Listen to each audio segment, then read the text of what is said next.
My name is Terrence Williams, and I need to tell you about the day my Auntie Claudette got banned from the First Baptist Church bingo hall for physically threatening the caller. Now, before you judge her, you need to understand something. Auntie Claudette didn't just love bingo. She lived for it. That woman treated Wednesday night bingo like it was the Super Bowl, the NBA Finals, and Easter Sunday all rolled into one. I'm talking about a woman who had lucky daubers in every color of the rainbow. A woman who ironed her bingo outfit the night before.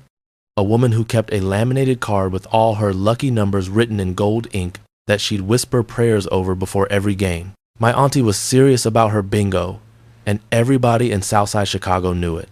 But what happened that night? Lord have mercy. What happened that night became the stuff of family legend. The kind of story that gets told at every cookout, every Thanksgiving, every funeral repast until the end of time. And I was there for all of it because my mama volunteered me to drive Auntie Claudette to bingo that fateful Wednesday evening. Let me set the scene for you. It was a humid July night, and I had just pulled up to Auntie Claudette's house in my raggedy Honda Civic that made a sound like a dying elephant every time I turned left. I was only doing this because Mama promised me $50 if I made sure Auntie got to bingo and back safely. $50 I desperately needed because my own mama had cut me off financially after I dropped out of community college for the third time. I honked the horn twice, which was my first mistake. Auntie Claudette swung open her front door like I had disrespected her entire bloodline. "Boy, do I look like some kind of common street woman that you're honking at," she hollered from her porch, hands on her hips. She was wearing a bright purple tracksuit that had rhinestones spelling out "blessed" across the chest, white New Balance sneakers so clean they looked like they'd never touched pavement, and a church hat. Yes, a full church hat to bingo. "Get your behind out of that car and come help me with my things, like you got some home training." I sighed and climbed out of the car. "Auntie, it's just bingo. What things could you possibly need help with?" She pointed to her porch, where I saw what can only be described as bingo preparation that would make a NASA engineer jealous. There was a rolling cart with 4 levels. The top level had her purse, her reading glasses, her regular glasses, and her lucky glasses that she swore helped her see the numbers better even though they had the same prescription as her regular ones. The second level had her daubers organized by color and viscosity. Yes, viscosity. The woman had tested which daubers dried fastest. The third level had her snacks, a Tupperware container of fried chicken wings, a bag of Funyuns, a thermos of sweet tea so sweet it could give you diabetes just from looking at it, and a Ziploc bag of homemade cookies. The bottom level had her bingo cards, her Lucky Charms, and a Bible. "Auntie, you know there's food at the bingo hall, right?" I asked, grabbing the cart. "Food?" She looked at me like I just suggested she eat from a dumpster. "Baby, that sad little concession stand they got selling stale popcorn and room temperature hot dogs, that's not food. That's sadness on a paper plate. My body is a temple, and temples require seasoning." I couldn't argue with that logic. I loaded everything into my trunk, which barely closed, and helped Auntie Claudette into the passenger seat. She immediately started her pre-bingo ritual, which involved pulling out a small notebook where she'd written down every number that had been called in the last 6 months. "You keepin' statistical analysis of bingo?" I asked as I started the car, which coughed and wheezed like it had emphysema. "It's not gambling if you have a system, baby," she said, not looking up from her notebook. "See, B7 hasn't been called in 2 weeks. 2 weeks! That number is due. I can feel it in my spirit. Auntie, you know that's not how probability works, right? Each game is independent of, don't come at me with that college talk, Mr. I dropped out 3 times. When you get a degree, then you can tell me about probability. Until then, B7 is hitting tonight, and I'm putting 3 cards on it." I kept my mouth shut for the rest of the drive. When we pulled up to First Baptist Church, the parking lot was already packed. I'm talking cars everywhere, double parked, people circling like vultures looking for a spot. This wasn't just bingo. This was a community event, the social gathering of the week for half the black folks over 55 in a 10-mile radius. I finally found a spot about half a block away, which made Auntie Claudette suck her teeth so loud I thought she was going to pull a muscle. This is why we should have left 15 minutes earlier, like I said. she muttered, gathering her purse. Auntie, we're 45 minutes early as it is. Exactly. We should have been an hour early. Now all the good seats are going to be taken. I didn't even know there were good seats at bingo, but I wasn't about to argue. I grabbed her cart and we made our way to the church basement where the bingo hall was located. The moment we walked through those doors, I was hit with a wall of sound and smell. The sound was about 75 black women talking all at once, catching up on the week's gossip, comparing notes on whose grandchildren were doing well and whose were going through something. The smell was a mixture of church lady perfume, fried fish from the concession stand, and that specific scent of old church basement that every black person in America knows but can't quite describe. Well, well, well. Look who decided to show up. This came from Miss Dorothy, Auntie Claudette's longtime bingo rival. Miss Dorothy was sitting at a table right in the middle of the hall, her own collection of daubers spread out like she was about to perform surgery. She was wearing a bright red tracksuit that said "Phenomenal Woman" across the back and had her hair done up in finger waves that must have taken 3 hours at the salon. "Dorothy," Auntie Claudette said with a smile that didn't reach her eyes. "Still sitting in the middle where you can't see the board properly? Bless your heart. Still arriving late and making a production out of it? Some things never change." I could feel the tension crackling between them like static electricity. This wasn't just friendly competition. This was a rivalry that went back decades, to when they were both in the church choir and fighting over who got to sing the solo on Easter Sunday. According to family legend, neither of them got the solo. They gave it to Miss Patterson, who couldn't even carry a tune in a bucket, but was married to the deacon.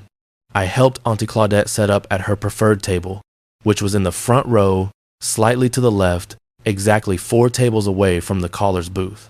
She had it down to a science. Close enough to hear the numbers clearly, angled so the overhead light didn't create a glare on her cards, and positioned with a clear view of both the main board and the verification screen. As I was setting up her cart, more people started flowing in. I recognized half the congregation.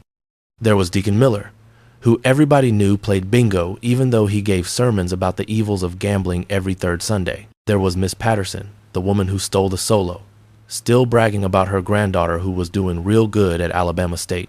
There was Brother Jerome, who was at least 90 years old and claimed he'd been playing bingo since before it was even called bingo, back when it was just church numbers and the prizes were canned goods. But the biggest character in the whole operation, the bingo caller. His name was Melvin, but everybody called him Melvin the Magnificent because that's what he called himself. Melvin was in his early 60s, wore suits that were about 2 sizes too small, had a processed hairdo that hadn't been in style since 1987, and took his job as bingo caller more seriously than most people take their marriages. Melvin treated calling bingo like he was hosting the Oscars. He had catchphrases for every number. B7 was Lucky 7, straight to heaven. N32 was 32, how do you do? O69 was 69, feeling fine. You get the picture. Some people found it charming. Auntie Claudette found it unnecessary and time-consuming. "That man talks too much," she had complained on the drive over. "Just call the number and keep it moving.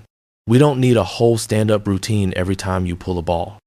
At exactly 7 o'clock, Melvin the Magnificent took his place at the caller's booth. He was wearing a shiny gold suit that looked like it was made from the same material as a Grammy Award, and he had a microphone headset like he was Madonna on tour. "Good evening, bingo lovers," he announced, his voice booming through the basement. "Are we ready for another magnificent night of magnificent bingo with your magnificent host, Melvin the Magnificent?" About half the room cheered. The other half, including Auntie Claudette, just wanted him to get on with it. Before we begin, I want to remind everyone that the prize for tonight's coverall is $500 magnificent dollars. Now that got everyone's attention. The room went completely silent. $500 was serious money. That was rent, that was a car payment, that was 2 months of groceries if you shopped smart. That was enough to make even the most casual bingo player suddenly very focused.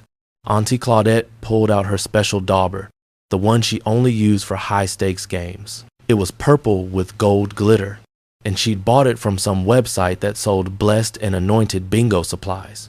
I'm not making this up. All right, magnificent players. Let's begin with our first game. This is a regular pattern, straight line, any direction. Melvin spun the cage and pulled out the first ball. B3. That's B3. You and me. The game started, and for the first hour, everything was normal. Well, normal for bingo, which means somebody was winning small amounts, people were groaning when they only needed one number, and Miss Dorothy kept making passive-aggressive comments about Auntie Claudette's interesting choice of Lucky Charms. Auntie Claudette won the third game, a modest 25, and she acted like she just won the lottery. She stood up, did a little dance that she called the money walk, and collected her winnings with the dignity of someone accepting a Nobel Prize. "Thank you, Melvin," she said sweetly as he handed her the cash. "And might I suggest we keep the commentary brief so we can fit in more games? Some of us have things to do tomorrow." Melvin's smile tightened. "The commentary is part of the magnificent Melvin experience, Miss Claudette. If you wanted boring, emotionless number calling, you could stay home and watch the lottery on TV. If I wanted a comedy show, I'd go to the Apollo. This is bingo." You could hear the collective intake of breath from everyone in the room. Nobody talked back to Melvin the Magnificent. He controlled the balls, which meant he controlled destiny itself, at least for that evening. Melvin's smile didn't waver, but his eyes went cold. "Let's continue, shall we? Our next game is Four Corners." The games continued, and I started to notice something strange. Auntie Claudette kept getting close to winning, but never quite making it. She'd need one number, sometimes sitting there for 20, 30 numbers waiting for that last space to be called. Meanwhile, Miss Dorothy won twice in a row. By the time they announced the 500 coverall game, Auntie Claudette was in a mood. She'd spent 75 on cards, won 25 back, and had watched Miss Dorothy rake in 140. The cosmic balance of bingo justice was not in her favor, and she was not handling it well. "This is it, magnificent players. Our 500 coverall. You must cover every single space on your card. First person to cover all spaces and call out bingo wins the grand prize." The room went silent except for the sound of daubers being tested and Lucky Charms being rubbed. Auntie Claudette had 4 cards for this game, each one carefully selected based on her statistical analysis. She arranged them in a specific pattern, cracked her knuckles, and bowed her head in what I assume was a prayer for divine bingo intervention. "First number," Melvin announced, building the suspense like he was revealing the winner of American Idol. "B7. That's B7, lucky 7, straight to heaven." Auntie Claudette marked her cards and smiled. She had B7 on 3 of her 4 cards. This was starting well. The numbers continued to be called, and the tension in the room built with each one. You could feel it. This wasn't just about 500. This was about pride. This was about bragging rights. This was about being able to walk into church on Sunday and know that God himself had smiled upon your bingo card. After about 30 numbers, Auntie Claudette was doing well. She had 2 cards that were almost complete, just needing a few more numbers. She was so focused, she hadn't even touched her fried chicken. That's how you knew it was serious. N32. 32, how do you do? Auntie Claudette marked the number and let out a little gasp. She was 1 number away on one of her cards. 1 number. She looked at her lucky card, the one with all her favorite numbers written on it, and whispered, "Come on, 063. Mama needs 063. Melvin pulled the next ball. The entire room leaned forward. 24. 24. Knocking on heaven's door. Auntie Claudette slumped back in her chair. Not her number.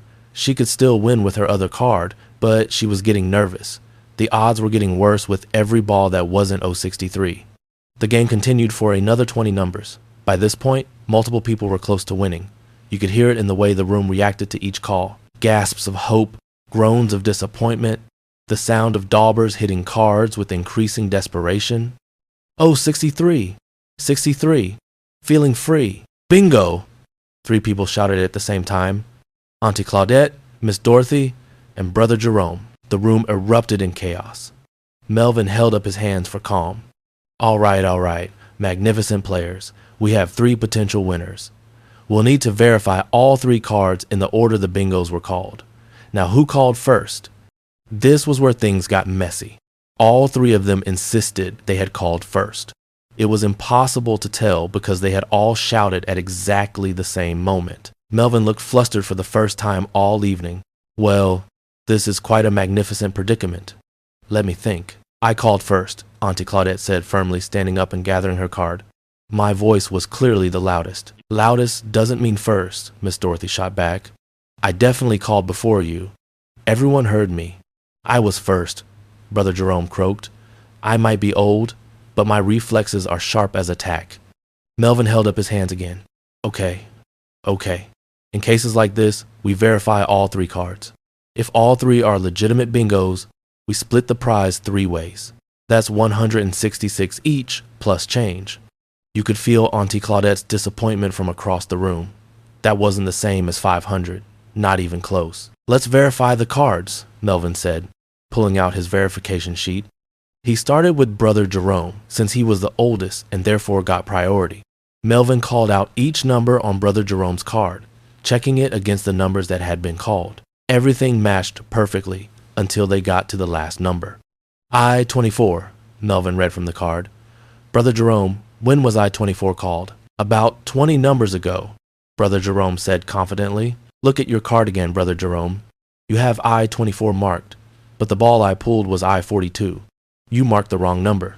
The room gasped. Brother Jerome grabbed his card and squinted at it. Well, I'll be. These numbers all look the same with my old eyes. I could have sworn that said 42. An honest mistake, Melvin said kindly, but unfortunately, this means your card is not a valid bingo. Let's check Miss Dorothy's card. Miss Dorothy brought her card up with the confidence of someone who knew she had won. She probably had. Miss Dorothy was meticulous about her bingo. She color-coded her daubers based on the section of the card. She never made mistakes. Melvin went through her card methodically, calling out each number and verifying it against the master list. Everything was perfect. Every single number matched. Miss Dorothy, you have a valid bingo, Melvin announced. Miss Dorothy smiled so wide you could count all her teeth, including the gold one in the back she got in 1993. Now let's verify Miss Claudette's card, Melvin said, and I swear to God, there was something in his voice. A little hint of satisfaction that made me uneasy. Auntie Claudette brought up her card. She knew it was right. She was always right. She checked and double-checked every number as it was called. She had a system. Melvin started going through the numbers. B7, check. I-19, check. N-32, check. He continued down the list, and everything was matching perfectly. We got to the last number, 063. Check, Auntie Claudette said. I marked it as soon as you called it. Are you absolutely sure about that, Miss Claudette? Melvin asked, and that's when I knew something was wrong. Of course I'm sure. 063 was the last number you called. Melvin smiled, but it wasn't a friendly smile. It was the smile of someone who was about to enjoy delivering bad news. Actually, Miss Claudette, the last number I called was 064, not 063. The room went dead silent. What? Auntie Claudette's voice was low and dangerous. You said 063. I heard you clear as day. You said 063, feeling free. No, ma'am. I said 064, feeling fine. You must have misheard. I didn't mishear anything. I have perfect hearing. You said 063. Melvin pulled out his master sheet with all the called numbers. According to my official record, I called 064, not 063. 063 hasn't been called at all tonight. I watched my auntie's face go through about 17 different emotions in 3 seconds. Confusion, disbelief, anger, more anger, and then a rage so pure and focused that I genuinely feared for Melvin's safety. Let me see that sheet, she demanded. I'm sorry, Miss Claudette, but players aren't allowed to touch the master sheet. That's against the rules. Against the rules? Against the rules? Her voice was getting louder with each word. You know what else is against the rules? Cheating. You deliberately said the wrong number. Miss Claudette, I would never. Don't you Miss Claudette me. You've had it out for me ever since I told the pastor that your suits were too tight and you needed to invest in a good tailor. The room gasped again. This was getting good. This was better than any reality TV show. My suits are magnificent, and they fit magnificently, Melvin said, his voice tight. Your suits look like they're painted on, and you know it. But that's not the point. The point is, you said 063, and now you're trying to gaslight me into thinking you said 064. Miss Claudette, I'm going to have to ask you to calm down. Calm down? Calm down? I am calm. You want to see me not calm? Because I can show you not calm. I stood up, sensing that I might need to physically restrain my auntie. But before I could move, Miss Dorothy chimed in. Claudette, just accept it. You lost. It happens to the best of us. Oh, that was the wrong thing to say. That was gasoline on a fire. Auntie Claudette turned to Miss Dorothy with a look that could melt steel. You stay out of this, Dorothy. This doesn't concern you. It concerns me when you're holding up the game and keeping me from collecting my winnings. Your winnings? Your winnings? You didn't win. Nobody won. This whole game is rigged. Deacon Miller stood up. Now, Sister Claudette, let's not make accusations we can't prove. Can't prove? Can't prove? I know what I heard. This man deliberately called the wrong number to make sure I didn't win. He's been doing it all night. Every time I get close, suddenly the numbers stop falling in my favor. That's how probability works, Melvin said, and I could see him trying to maintain his composure. But there was a vein throbbing in his forehead that suggested he was about 2 seconds from losing it himself. Don't you talk to me about probability? I've been playing bingo for 37 years. I know probability. What I also know is corruption when I see it. The church basement had erupted into complete chaos. Half the people were trying to calm Auntie Claudette down. The other half were arguing about whether or not Melvin had actually said 063 or 064. A few people in the back were just confused about what was happening. Miss Claudette, Melvin said, his magnificent facade finally cracking, I'm going to have to ask you to leave. Leave? Leave? I paid good money to play here, and you played. The game is over. Miss Dorothy won. Now please gather your things and exit the premises. I'm not going anywhere until I get what's rightfully mine. What's rightfully yours is a disqualification for unsportsmanlike conduct. Unsportsmanlike conduct? This is bingo, not the Olympics. Bingo is a game of honor and magnificence, and you are displaying neither. That's when Auntie Claudette did something that will live in family infamy forever. She grabbed one of her daubers, the purple one with gold glitter, and she threw it at Melvin. Now, she didn't throw it hard enough to hurt him. It wasn't a violent throw. It was more of an emphatic toss. But the dauber hit Melvin square in his shiny gold suit, leaving a perfect purple circle with gold glitter right over his heart. The room went completely silent. Nobody moved. Nobody breathed. We all just stared at the purple glittery stain on Melvin the Magnificent's gold suit. Melvin looked down at his suit, looked up at Auntie Claudette, looked back down at his suit. You daubed me. You're lucky that's all I did, Auntie Claudette shouted.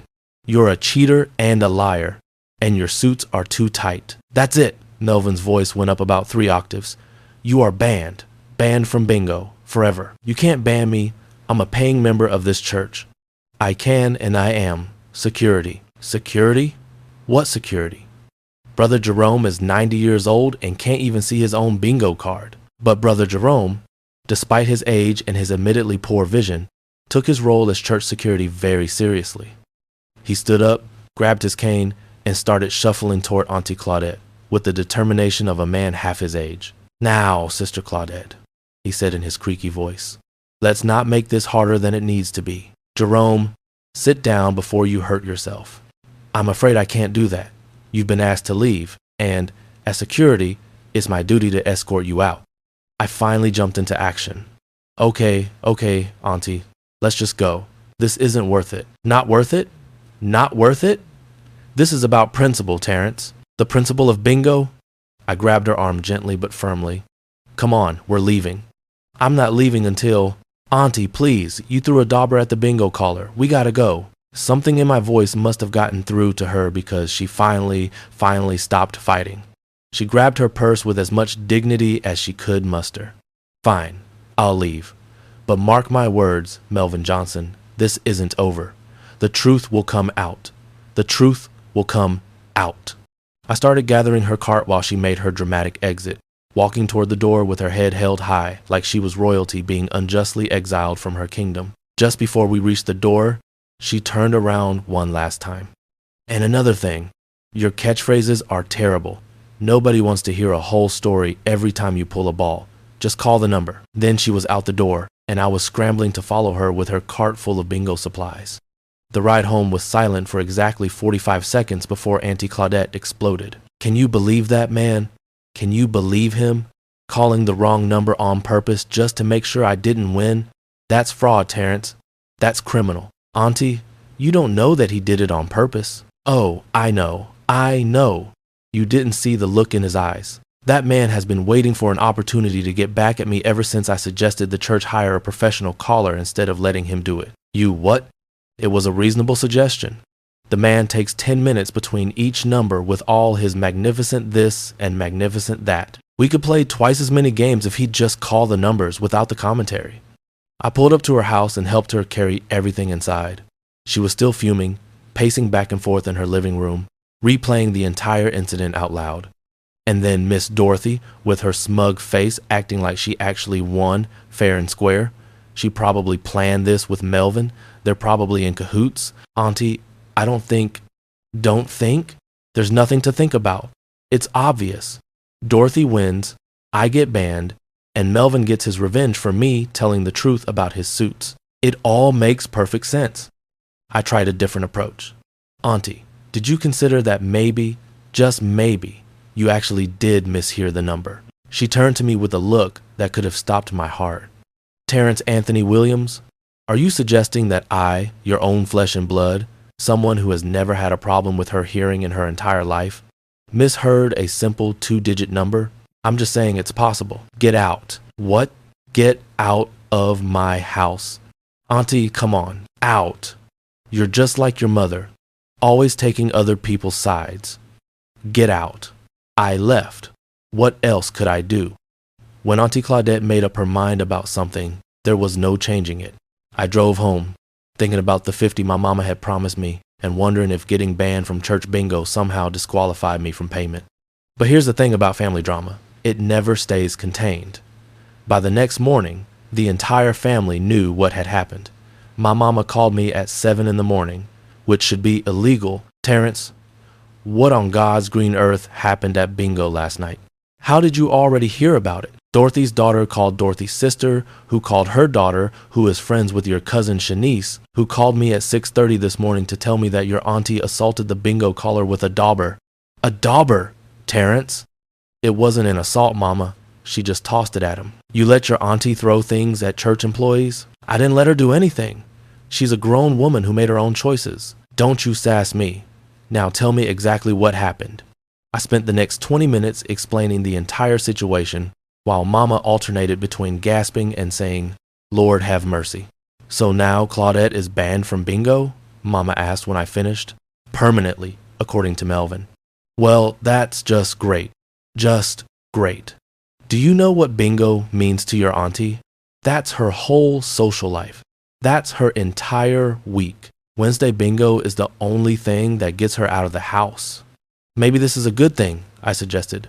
Maybe she can find a new hobby. A new hobby? Terrence, your auntie is 68 years old. She's not going to take up yoga or join a book club.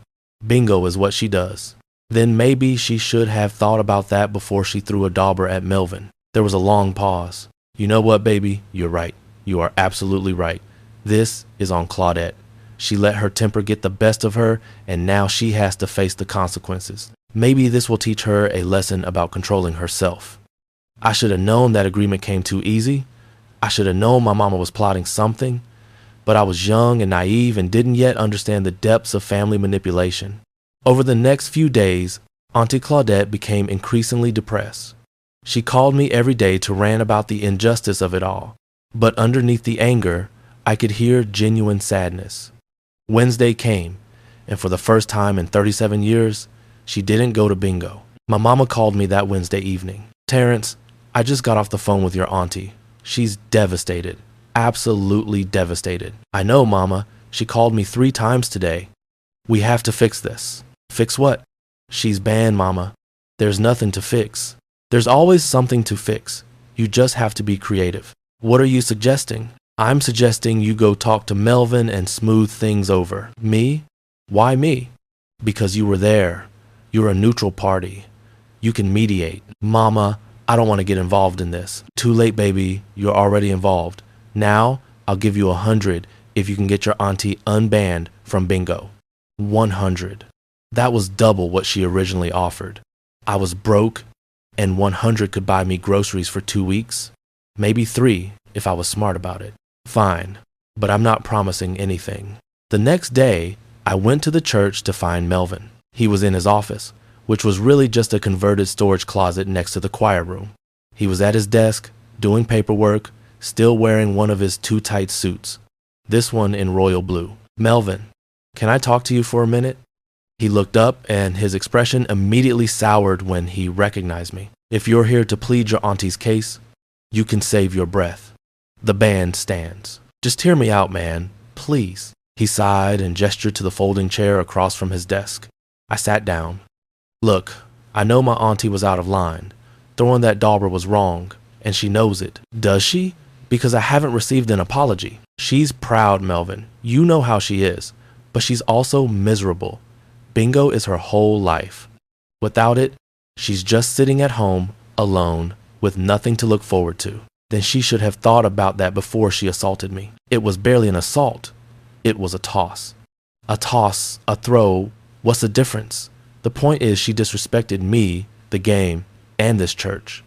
"You're right. You're absolutely right. But consider this. Do you really want to be known as the man who permanently banned a senior citizen from the one activity that brings her joy?" Melvin leaned back in his chair, which creaked ominously under the strain. "Why should I care what people think?" "Because you love this church, and you love being the bingo caller. But if people start thinking you're vindictive and petty, they might start suggesting the church needs a new caller, someone more forgiving, someone more magnanimous." I could see the wheels turning in his head. Melvin's identity was deeply tied to being Melvin the Magnificent.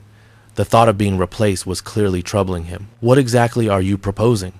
"A compromise. Let my auntie come back to bingo, but with conditions. She has to apologize publicly. She has to sit in the back for the next month. And she has to pay for your suit to be cleaned. The glitter won't come out. I already tried. This suit is ruined. Then she'll buy you a new suit." Melvin perked up at this. "A new suit?" "Within reason. Nothing crazy." "What's reasonable?" "I don't know, like 150? My suits cost 300. "Of course they did."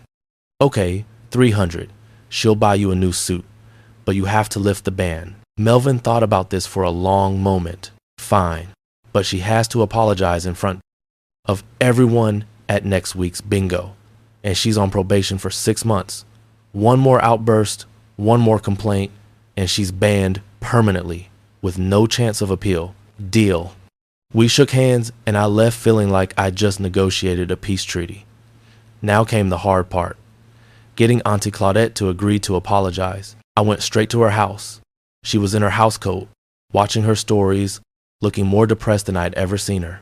"Auntie, I have good news. Unless that good news is that Melvin Johnson got fired and the church hired a professional caller who actually knows how to do the job right, I don't want to hear it. Better.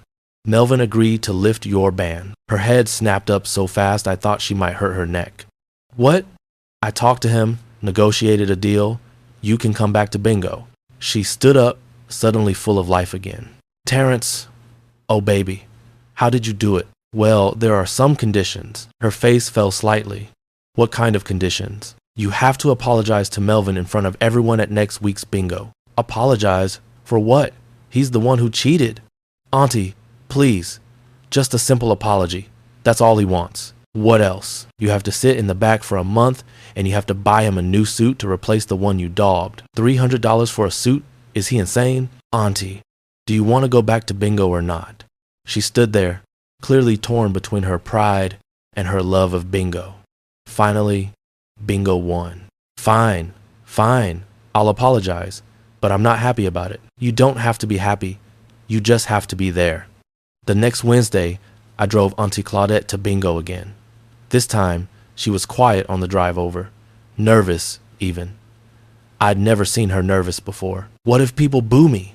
she asked as we pulled into the parking lot. "Nobody's going to boo you, Auntie."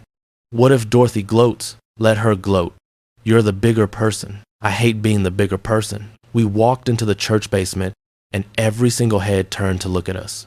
The room went silent. You could have heard a dauber drop. Auntie Claudette held her head high and walked to the back of the room, where she set up her cart at a table far from her usual spot. People started whispering, but nobody said anything directly to her. Melvin took his place at the caller's booth at 7 sharp. He was wearing a brand new suit, emerald green this time, still too tight. "Good evening, magnificent bingo players." His voice boomed through the basement. "Before we begin tonight's games, we have some special business to attend to."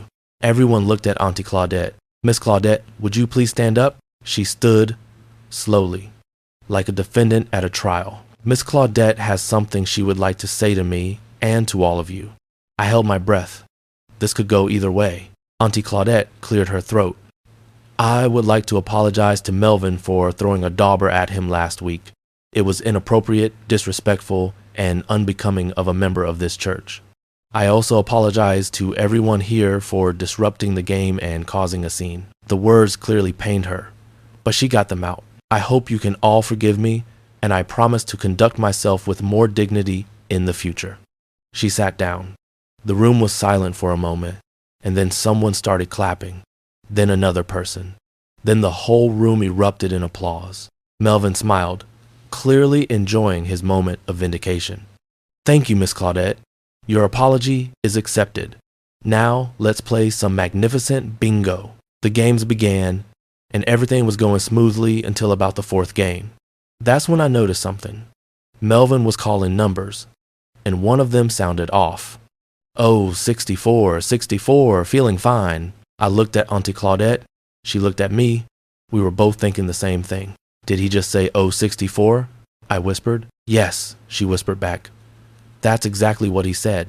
The games continued, and we paid closer attention to every single number Melvin called. And then it happened again. 063. 63. Feeling free. Auntie Claudette stood up so fast her chair fell over. "See, 064 is feeling fine. 063 is feeling free." I knew it. The room went silent again. Melvin looked confused. "Miss Claudette, what are you talking about?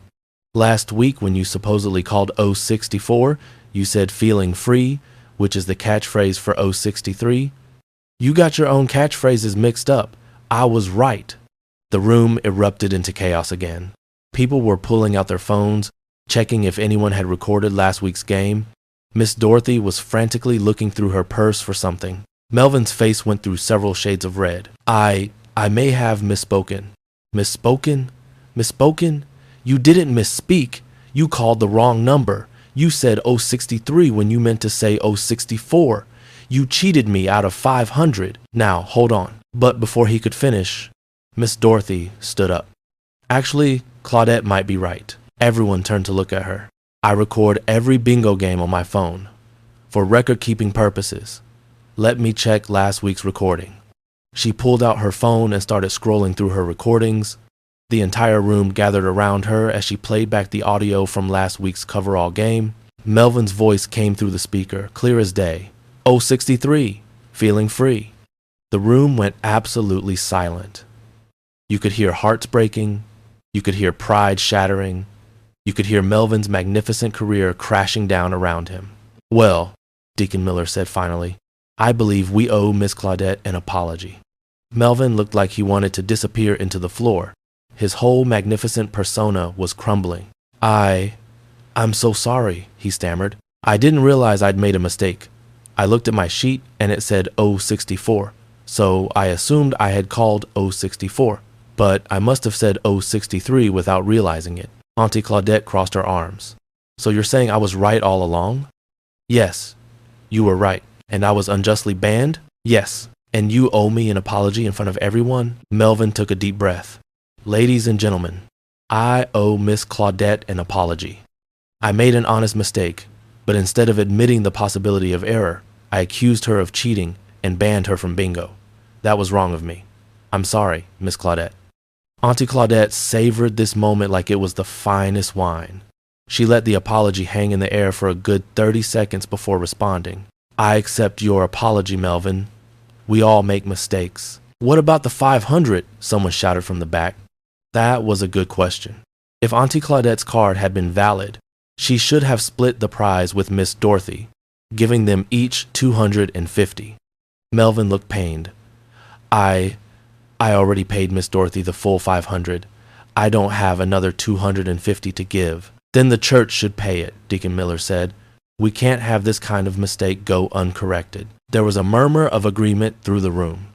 I'll bring it up with the pastor, Deacon Miller continued. In the meantime, I think we should continue with tonight's games, unless anyone objects. Nobody objected. The games continued, but everything was different now. Melvin's magnificent confidence was gone. He called numbers mechanically, without any of his usual flair. No catchphrases, no commentary, just straight number calling. Ironically, this made Auntie Claudette happy. This was what she had wanted all along. At the end of the night, as I was helping Auntie Claudette pack up her cart, Miss Dorothy approached us. Claudette, I need to say something. Auntie Claudette braced herself for a fight. I believe I owe you $250. That prize should have been split between us. Auntie Claudette's eyes widened. Dorothy, you don't have to. Yes, I do. It's the right thing to do. I'll bring you a check next week. The two women looked at each other for a long moment, and something passed between them. Not quite friendship, but maybe mutual respect. Thank you, Dorothy. That's very kind of you. Don't mention it. And Claudette, yes? I'm glad you're back. Bingo isn't the same without you. On the drive home, Auntie Claudette was quiet. Not angry quiet, just thoughtful quiet. You okay, Auntie? I was thinking about something. What's that? I was so angry at Melvin, so convinced he was out to get me. And it turns out, he just made an honest mistake. Yeah, happens to everyone. But I didn't give him the benefit of the doubt. I immediately assumed the worst, just like I did with Dorothy, thinking she was in on some conspiracy. Where are you going with this, Auntie? She was quiet for another moment. I think maybe I have a problem with my temper and with trusting people. This was big. Auntie Claudette admitting she had a problem was like seeing a unicorn. Maybe a little bit, I said carefully. Your mama called me yesterday, told me I need to work on forgiving people quicker and not holding grudges. Mama's pretty wise sometimes. She also told me she's been praying for me, that I would learn to see the good in people instead of always expecting the worst. And what do you think about that? Auntie Claudette was quiet for the rest of the drive. When we pulled up to her house, she turned to me. I think I'm going to call Melvin tomorrow and apologize again. A real apology this time, not one I'm forced to give. That's good, Auntie. And I'm going to have coffee with Dorothy next week. Try to mend that fence. Even better. And Terrence? Yes, ma'am? Thank you for not giving up on me. Even when I was acting like a fool, I smiled. That's what family does, Auntie. She reached over and hugged me, which wasn't something Auntie Claudette did often. When she pulled back, her eyes were a little misty. You know what else your mama told me? What?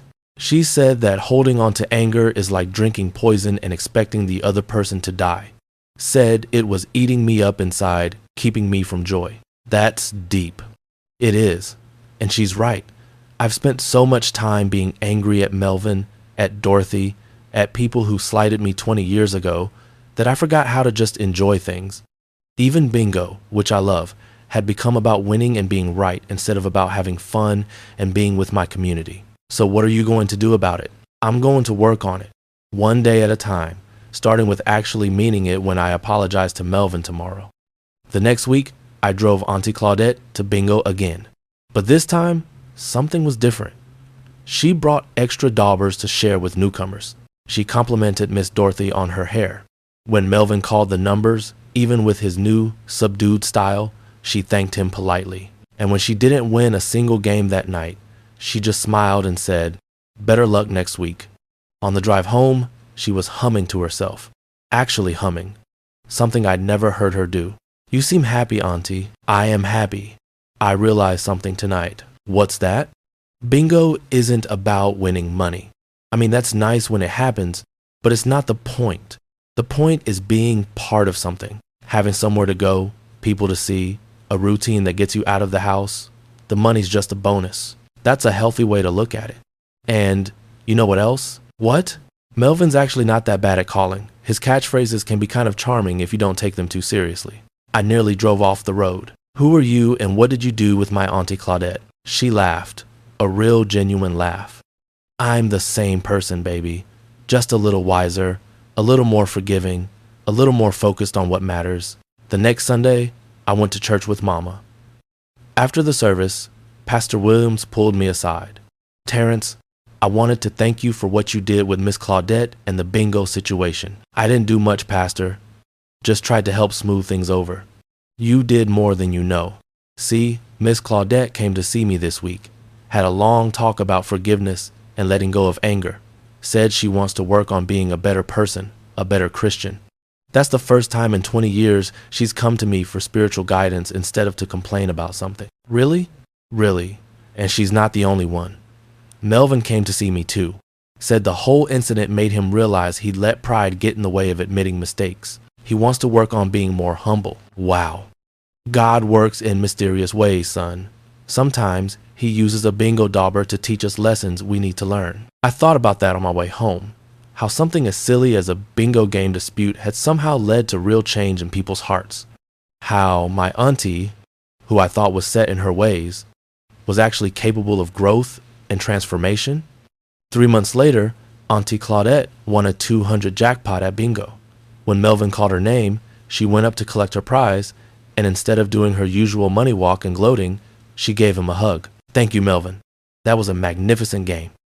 The whole room applauded, not just because she won, but because they recognized the change in her. On the way home that night, she told me something I'll never forget. You know, Terrence, I spent 37 years playing bingo, and I won plenty of games. But tonight was the first time I felt like I really won something important. What's that, Auntie? Peace. I won peace with myself, with my community, with the people I was holding grudges against. And that's worth more than all the jackpots in the world. She was right. And as I watched her carefully fold her winning bills and put them in her purse, I realized that the greatest prize wasn't on her bingo card, it was in her heart. The story of Auntie Claudette getting kicked out of bingo became family legend, but not in the way you'd think. It wasn't told as a cautionary tale about controlling your temper, though that was part of it. It was told as a story about redemption, about how even the most stubborn among us can change when we open our hearts to forgiveness. Auntie Claudette and Melvin became friends, real friends. She even helped him pick out new suits, ones that actually fit properly. They still argued sometimes, usually about whether his catchphrases were too long, but it was friendly banter now, not real animosity. She and Miss Dorothy started having coffee every Thursday morning, comparing notes on their grandchildren and planning their bingo strategies together instead of against each other. And me? I kept driving her to bingo every Wednesday, not for the money anymore, but because I genuinely enjoyed watching her interact with her community, watching her hand out daubers to newcomers, encouraging first-time players, celebrating other people's wins with genuine joy. The moral of this story isn't complicated. It's something we all know, but sometimes forget. Holding on to anger hurts us more than it hurts anyone else. Forgiveness isn't just about letting other people off the hook. It's about freeing ourselves from the weight of resentment.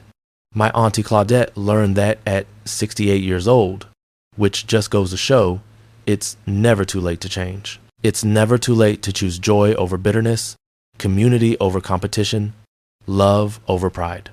And sometimes, just sometimes, God uses a purple dauber with gold glitter to teach us exactly what we need to know. These days, when Auntie Claudette tells the story of getting kicked out of bingo, she tells it with laughter, not anger.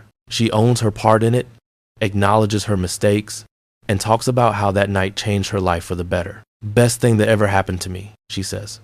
Getting banned from bingo taught me what really mattered. Took losing it to appreciate what I had. And every Wednesday night, when Melvin calls out 063, feeling free, Auntie Claudette marks her card and smiles, remembering the night that number changed her life. Because she is free now, free from anger, free from grudges, free from the burden of always needing to be right. And that's the most magnificent prize of all. Like this video if it touched something in you. Subscribe if you want to hear more stories about what it means to be human, to be family, and to choose love even when it's complicated. I'll see you next time.